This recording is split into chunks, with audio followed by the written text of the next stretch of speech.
What's cooking, Bianconeri? Welcome back to the old lady's favorite YouTube channel, probably your old lady's favorite YouTube channel. Today we've got a few things on the docket. First off, Moise Kean was unveiled to Juventus officially, even though he's played a couple games. We had his press conference to talk about what he said and everything that went along with that. We have Chiesa and Bernardeschi. Are they returning from their injuries, or what will we have for them coming up with the AC Milan match? And of course, talk about AC Milan and about Milan coming up this Sunday. Antonio Cassano is back in the news talking crap about Max Allegri. Stick with us. We'll fill you in now.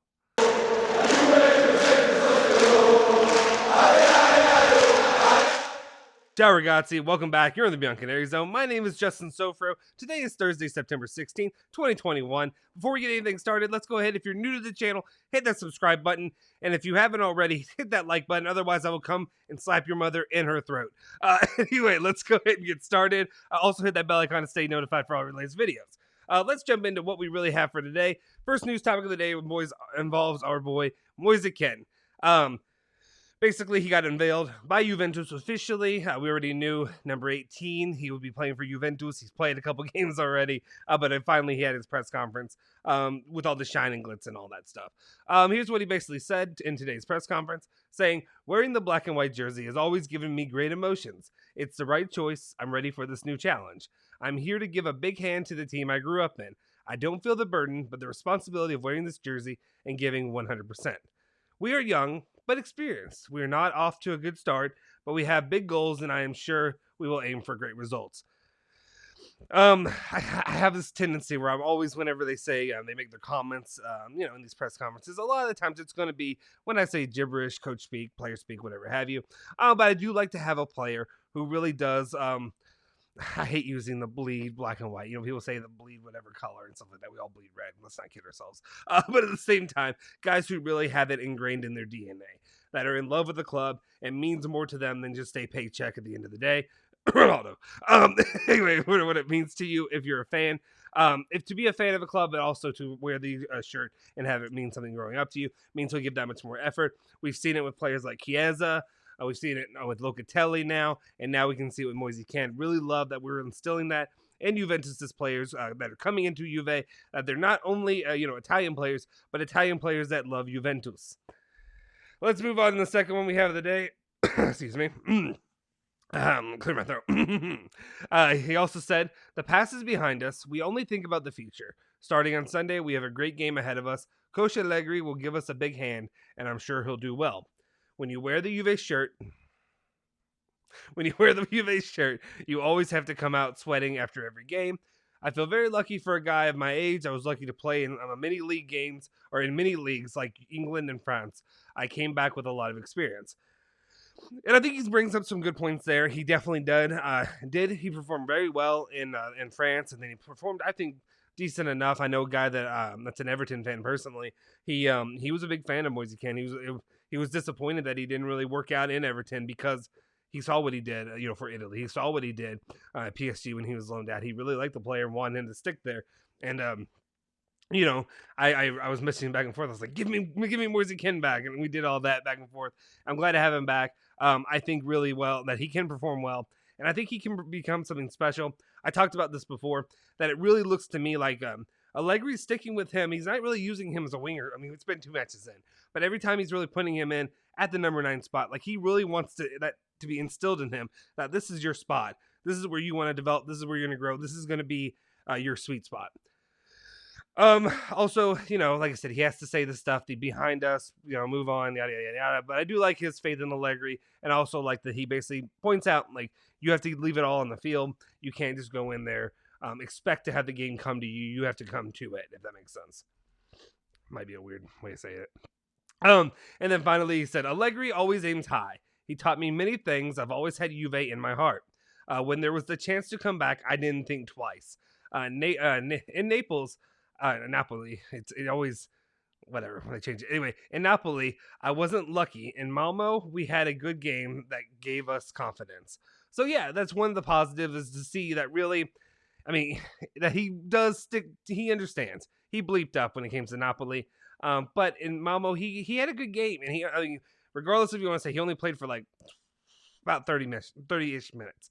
But he had a really good game. He came out, him and Weston McKennie came together, and they were pushing right from the beginning.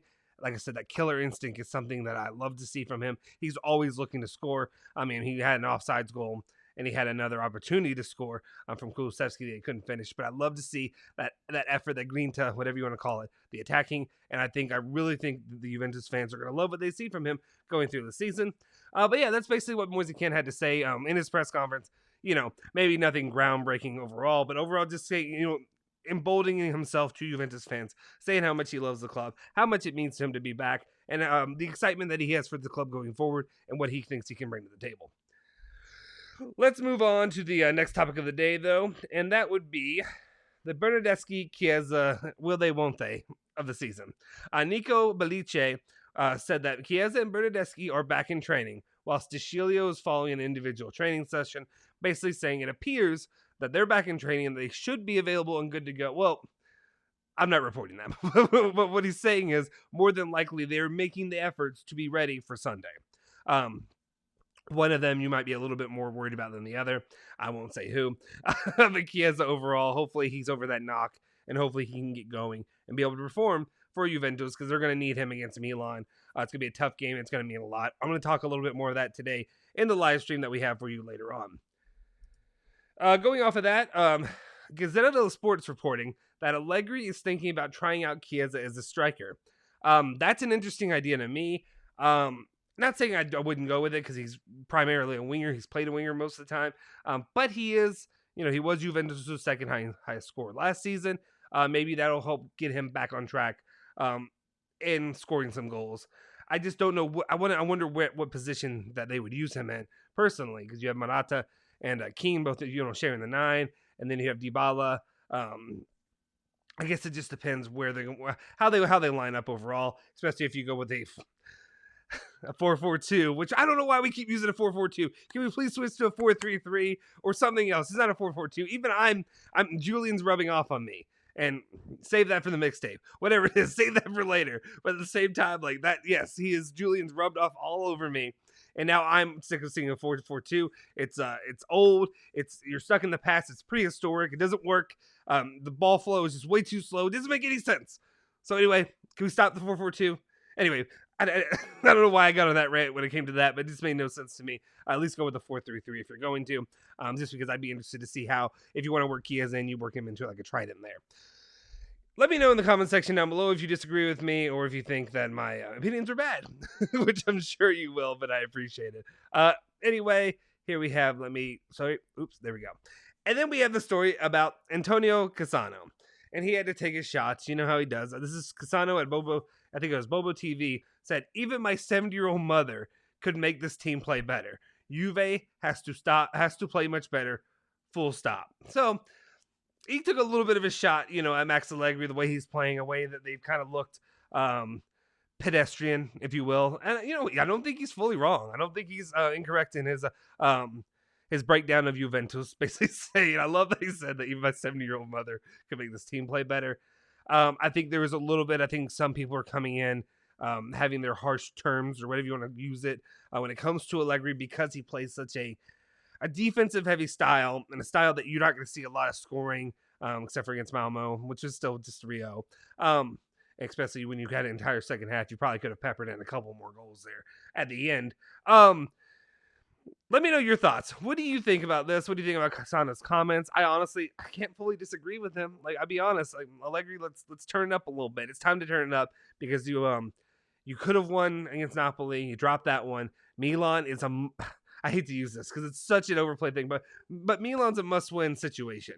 And the reason I say it's must-win is because Juventus, we're not over here just worried about making Champions League or making Euros or whatever, or just staying above relegation. It's about winning the Scudetto. It's time to turn it up, get 3 points at this. Otherwise, we're going to be talking about this team in a different light. And I'll be honest, I'm going to talk about that later today in the live stream. Join us later today. I've got some thoughts I want to get out. And then finally, okay, I'm getting tired of my own jokes. I'm getting way tired of my own jokes about the meeting to the meeting to the meeting, and then the meeting that's scheduled for that meeting to go to another meeting. Tudo Sport, though, is saying that this week there will be a meeting with Dybala's agent for the contract. The two parties will discuss the bonus part of the deal, the part that is holding up an agreement at the moment. So that's interesting. I also saw, and we're not including this in here. I don't think. Let me make sure, but no, we're not including this in here. But I think Gazzetta dello Sport was reporting something regarding the deal for Dybala. Is that the number that popped up again was a 7 million guaranteed and 2 million bonuses, which is not what I've heard. It literally, I think we started off at hearing it was 10 million with 2 million euro bonuses. Then it dropped down to 8 and then 1.5 or 1 or something like that, and now it's down to 7 and 2. I don't know. It's a little bit, it's confusing the heck out of me, and I understand why a deal's not getting done then when the number keeps getting dropped. Maybe we just didn't have the right number from the beginning. Of course, we know that, or not. We know that, but like, remember the situation with Allegri when he was signed. All kinds of different numbers are floated out there from Gazzetta, from whoever else. All not pinpointing Gazzetta overall, but I'm just saying all these different media outlets are just giving these numbers. I think they're just throwing whatever can stick to the wall, and then we'll find out or throwing whatever against the wall and seeing what sticks.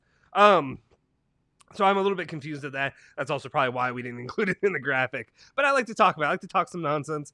This is important to me, and this is something that interests me overall.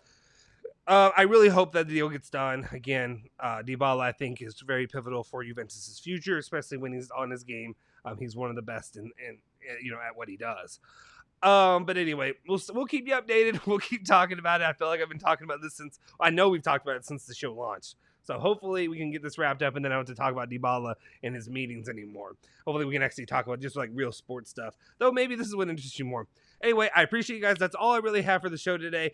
Check in later with us today. We're gonna have some conversation about this week, about what it means, about the future and all that when it comes to Milan, Juventus's Scudetto hopes. I don't know why I couldn't get those words out, as well as a couple other topics that I have that interest me personally. Hopefully you'll join us. That'll be at 10:45 Juve time as always. Anyway, I appreciate you guys joining the channel. Make sure you hit that like button, hit that subscribe button, and hit that bell icon to stay notified for all of our latest videos. Make sure you follow Bianconerizone at Bianconerizone on Twitter and Instagram, and follow me at Justin Sofro on Twitter, as well as our boy Julian Genotti as Genotti151 on Twitter as well. Forza Juve, Forza Bianconeri.